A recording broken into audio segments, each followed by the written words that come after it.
عزیز سامعین کرام، الحمدللہ ہم نے لاک ڈاؤن کے ہونے کے باوجود سیدھے اور سادے طریقے سے بغیر شور و شغب کے فیملی کے اندر عبادتوں میں مصروف بہت خوبصورتی کے ساتھ اس رمضان المبارک تقریباً ختم کر لیا۔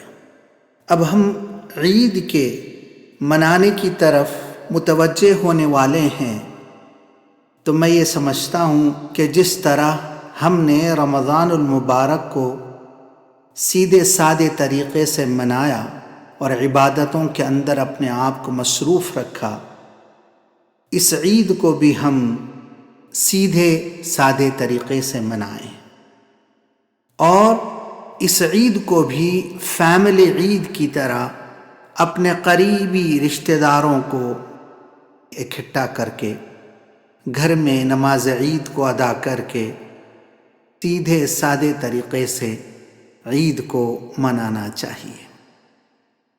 دوستو، اصل میں ہم نے جو کانسیپٹ بنا رکھا ہے کہ نئے کپڑوں کا پہننا، جیولری کا لینا، پرسز کا لینا، یہ سارا چمک دمک کے ساتھ عید کو منانا، یہ اصل میں خوشی کا موقع ہے۔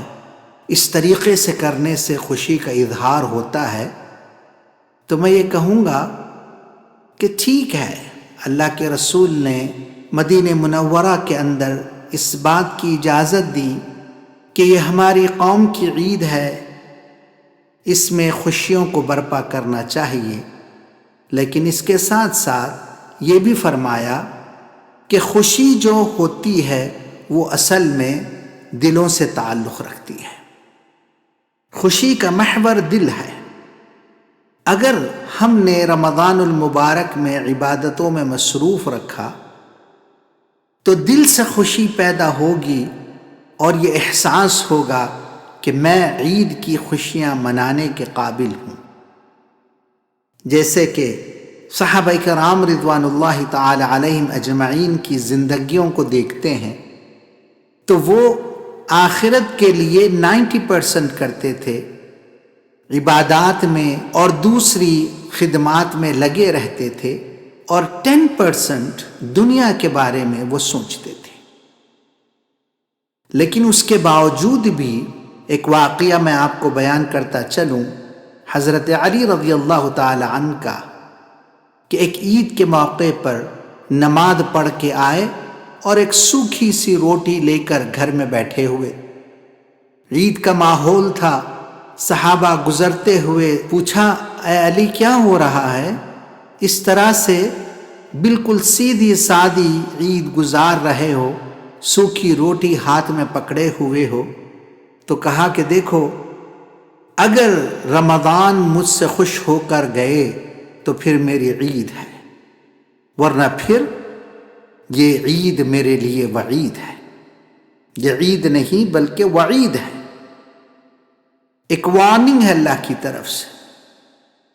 آپ اندازہ لگائیں، علم کے سمندر، عمل کے پیکر حضرت علی رضی اللہ تعالی عنہ، جب آپ عید منانے کے بارے میں یہ سوچ رکھتے ہیں تو ہم کبھی کبھی اپنے آپ کو اسی زاویے سے سوچنا پڑے گا کہ ٹھیک ہے، اس عید کے موقع پر ہم گھروں سے نہیں نکل سکتے، تو کیا ہم اپنے اعمال کا محاسبہ کر سکتے ہیں؟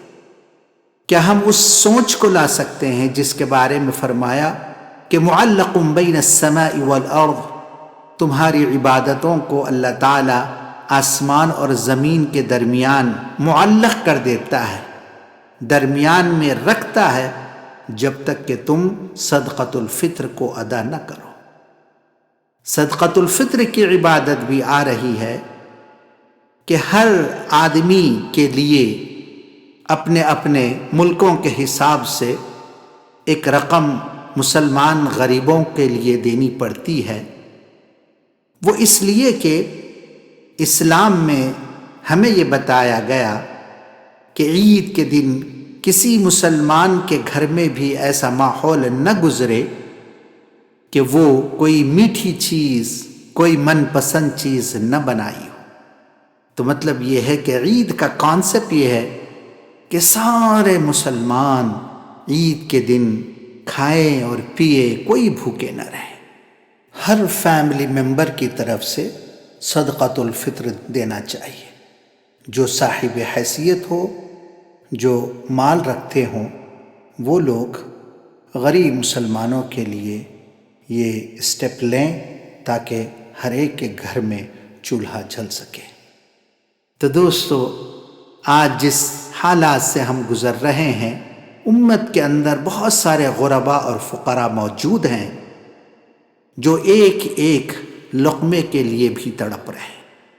تو بجائے ہم اپنے کپڑوں کے بارے میں سوچیں، نئی نئی چیزوں کو خریدنے کے بارے میں سوچیں، تو ہر بچے کو بھی یہ سوچنا چاہیے کہ میری عمر کے کئی ایک مسلمان بچے عید کے دن بھوکے نہ رہ جائیں، بجائے میں اپنی عیدی کے، اپنے نئے لباس اور کپڑوں کے، میں ان کے لیے عید کروا دوں۔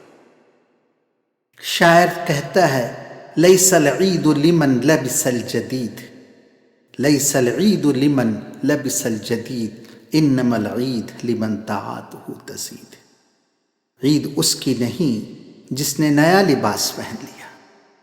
صرف نئے لباس کو پہننے سے عید کا ہونا اور عید کی خوشیوں کا حاصل کرنا یہ معنی نہیں رکھتا، بلکہ عید اس کی ہوتی ہے جو عبادتوں کے اندر، اطاعتوں کے اندر زیادہ سے زیادہ اپنے آپ کو لگاتا ہے۔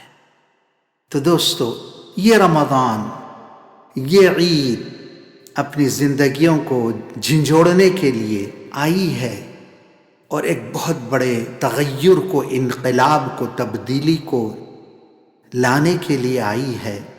انشاءاللہ بہت سارے رمضان آپ دیکھیں گے، بہت ساری عیدیں آپ منائیں گے، لیکن اس عید کو سمپل طریقے سے منائیں۔ میں ہوں حافظ خالد، صفا اکیڈمی یوٹیوب چینل سے آپ کے سامنے عید کے تعلق سے کچھ گزارشیں رکھ رہا تھا، اپنے دوستوں تک فارورڈ کریں۔ اللہ تعالیٰ مجھے اور آپ کو، سارے امت محمدیہ کے مسلمانوں کو اس کے اوپر عمل کرنے والا بنائے۔ میں اس شعر کے ساتھ اپنی اس بات کو ختم کرتا ہوں، عید ہاں عید دکھائی ہے جو تو نے صورت، عید ہاں عید دکھائی ہے جو تو نے صورت، دل پر اپنے جو ہیں صدمات بہت یاد آئے۔ اے میرے دوست کہاں صحبتیں اب وہ باہم، آج بیتے ہوئے لمحات بہت یاد آئے، آج بیتے ہوئے لمحات بہت یاد آئے۔ السلام علیکم ورحمۃ اللہ وبرکاتہ۔